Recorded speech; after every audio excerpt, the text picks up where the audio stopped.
ça, en novembre dernier, une personne qui par ailleurs est écrivain et qui m'amène 2 textes en disant tiens, ça devrait te plaire. Je regarde et je dis mais attends, malheureux, c'est un éditeur de poésie. Qu'est-ce que tu veux que je fasse avec un éditeur de poésie? En lire à la rigueur éventuellement pour moi, pourquoi pas, mais de là en proposer aux clients, enfin c'est... Et en fait j'avais tort, donc j'ai reçu ces 2 objets magnifiques, donc je vous les montre parce que vraiment c'est des vrais petits objets d'art. Et je les ai lus et je me suis dit, bah, il avait raison, en fait, oui, c'est de la poésie, mais c'est une définition qui est suffisamment extensive pour qu'en tant que libraire, où il faut être honnête, présenter de la poésie contemporaine qui insiste tellement sur la forme qu'en fait on est très mal à l'aise pour la proposer en fait, aux gens, et je pense que c'est une chose auquel on est tous exposés. Et là, en fait, je vais en présenter donc que 2, hein, et très vite, parce qu'il n'y a pas beaucoup de temps. J'ai gagné 30 secondes. Donc le premier s'appelle Gémard, il est ardennais, et donc comme il est ardennais, son Nocturama s'appuie beaucoup sur les illuminations de Rimbaud, et il a fait des sortes d'illuminations de Rimbaud contemporaines. Donc il va brasser un énorme matériel d'images, de choses qui sont parfois assez glauques, hein. Il y a des bidonvilles, il y a des charges, il y a des périphériques un peu pas très très salubres, puis il y a des choses magnifiques, au contraire des paysages de vacances, à la plage, à la neige, et avec ça il va composer des vignettes qui font... de 15 lignes à une demi-page, et qui sont complètement incroyables, et il y en a comme ça 80, et je vais donc vous en lire une très brièvement, parce que je pense que c'est quand même la meilleure façon de se faire une idée de ce que ça représente. Faux décor d'alpage recouvert de neige, nous en avons jusqu'aux genoux, ne percevant à mi-pente, où nous trouvons ma femme et moi, ni les sommets, ni le fond des vallées, dissimulés par une brume condensant, en son sein un trop-plein de lumière, sous forme d'une nébuleuse ovoïde. Univers étrangement statique. Aucun repère visible pour prendre la mesure de notre avancée, nous arpentons un désert fait de poudreuse et de glace. Pas lent, mené main dans la main, loin des obligations professionnelles qui font la substance moribonde de notre quotidien ces derniers temps, nous voici enfin en vacances. Nous peinons à nous frayer un chemin dans la neige, la trace de nos pas, blanc sur blanc, disparaît à chaque enjambée derrière nous, seul, et comme le premier couple humain découvrant une nouvelle Islande, heureux de nous trouver seuls, enfin. Voilà, il y en a 60 de ce type-là. Alors celle-là, c'est une plutôt sympathique, joyeuse, c'est un délire, mais qui est un peu idyllique. Il y a aussi des rêves très cauchemardesques. Tout ça se télescope et c'est très beau. L'autre, dont la couverture est encore plus belle, donc de Pablo Cachadjian, qui, comme son nom l'indique, est argentin, s'appelle Quoi faire. Quoi faire, c'est également des enchaînements de vignettes, mais là, il y a une sorte d'ordonnancement assez incroyable, très oulipien, mais drôle. Enfin, et où il y a 2 personnages qui sont là, ces 2 meilleurs amis, et puis ils se retrouvent dans des situations où on se rend compte peu à peu en tant que lecteur, au fil des scènes qui s'enchaînent, que ça brode sur des myriades de possibilités, de personnages, d'endroits où ils se retrouvent, mais tout ça est agencé d'une façon presque mathématique, de plus en plus, de façon à explorer toutes les combinaisons possibles. Mais c'est évidemment pas fait de façon systématique, parce que là on s'ennuierait un peu, ça se télescope, ça sort un peu de nulle part, et on arrive à retrouver, donc, et là je ne vais pas vous en lire, mais simplement on va croiser, et de façon pas aléatoire, mais très surprenante, au fil de ce qui est éclairé par la boule à laser en fait, qui tourne en permanence au-dessus de la discothèque, on va trouver des motifs, des leitmotifs, des tropes. Donc il va y avoir des cours en université anglaise qui vont être très souvent présents, des étudiants qui au début sont normaux mais très vite deviennent géants, éventuellement qui deviennent anthropophages. On va trouver de la théologie médiévale comme exercice linguistique, on va trouver des chiffons et de la mousseline très très souvent, et ça ne me demandez pas pourquoi, hein, mais en tout cas ça joue un rôle extrêmement étonnant. On va trouver Laurens d'Arabie et Léon Blois, au détour de pas mal de ces pages.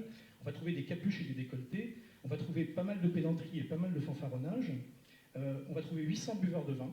On va trouver 5 filles, 2 vieilles et un pigeon, des fascistes et des simples d'esprit, Simone Veil et Kropotkin. Et ça, c'est seulement pour citer quelques-uns des intervenants qu'on va retrouver sous des formes chaque fois différentes. À l'issue, on se demande effectivement quoi faire, et c'est un moment de bonheur assez rare.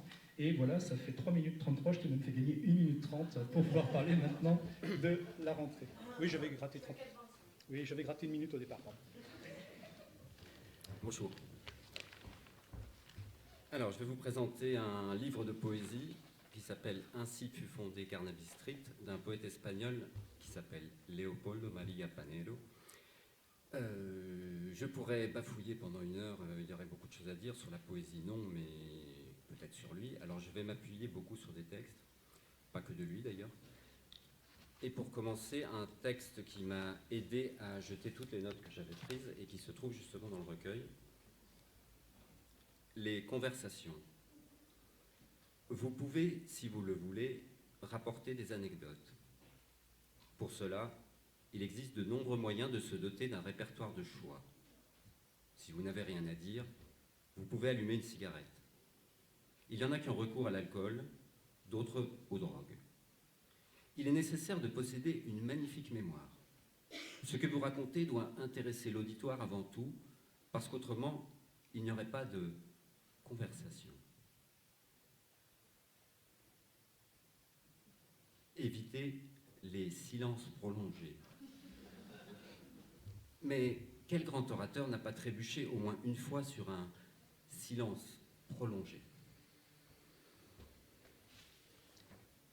Alors, justement, puisqu'il est question d'anecdotes, je me suis dit, je vais commencer par des anecdotes, mais avant, je voudrais d'abord remercier Victor Martinez, qui est dans la salle, qui est traducteur et fin connaisseur de l'œuvre de Panero, ainsi que Cédric Demangeau, des éditions Ficile, sans qui le livre n'aurait pas pu se faire. Voilà.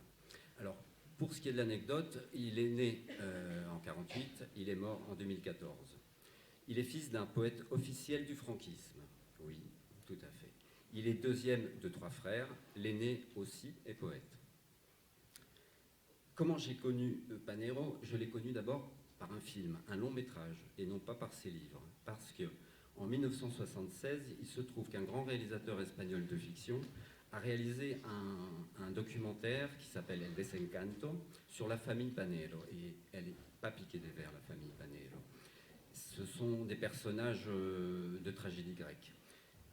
Aussitôt que le film est sorti, il est devenu tout de suite un film culte. Et les interventions de Leopoldo Maria n'y sont pas pour rien, et notamment les conversations qu'il a dans le film avec sa mère et son jeune frère. Voilà pour la première anecdote. La deuxième anecdote, c'est... Non, il n'y aura pas d'anecdote tout de suite.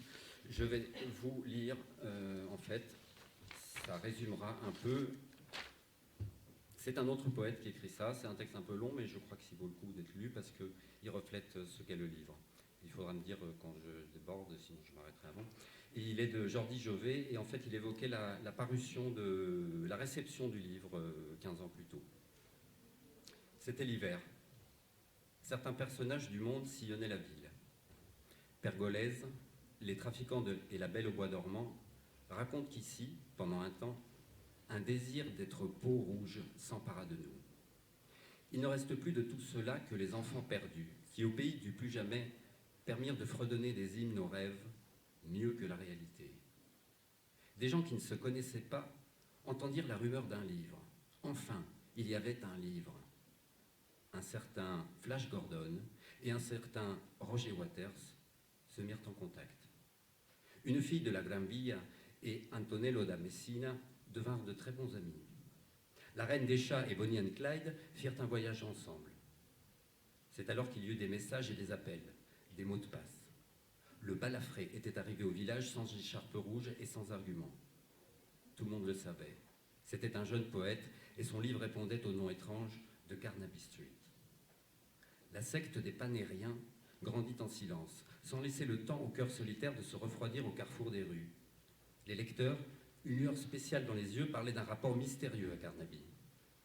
La confusion empêchait de comprendre que chaque lecteur s'était transformé en amant. La légende d'un individu déconcertant, espagnol par-dessus le marché, qui avait assisté à la première à Londres de Mary Poppins et qui probablement connaissait Syd Barrett de Pink Floyd, circula jusqu'au paroxysme. Certains jours, à certaines heures, un jeune homme s'approchait du kiosque en chuchotant quelques mots comme une oraison. Les libraires ne comprenaient pas. Lui désirait ardemment, peut-être même sans avoir feuilleté les pages de Tarzan trahi ou de autres poèmes, un livre intitulé Assis e fundo Carnaby Street. On était en mars de l'année 1970. À la parution du livre, Panero, il a 22 ans. Il a toujours écrit derrière lui, il a toute une vie d'écriture puisqu'il écrit à partir du moment où il parle. Enfin, il compose des poèmes en fait. Voilà. Dès qu'il sait parler, il compose des poèmes. Alors toujours pour l'anecdote, il a connu, à 22 ans, il a déjà connu la prison, l'hôpital psychiatrique, plusieurs tentatives de suicide. Je sais, c'est pas très vendeur. Il a passé la moitié de sa vie, jusqu'à la fin de sa vie, en fait, il a séjourné en hôpital psychiatrique. À partir des années 80, il était diagnostiqué schizophrène. Pour la petite anecdote, c'est fini, c'est ça? Quasiment. Bon. Voilà, donc j'avais plein de choses à dire, mais en tout cas, c'est un grand poète, et ce sont aussi des fictions avec un S. Voilà.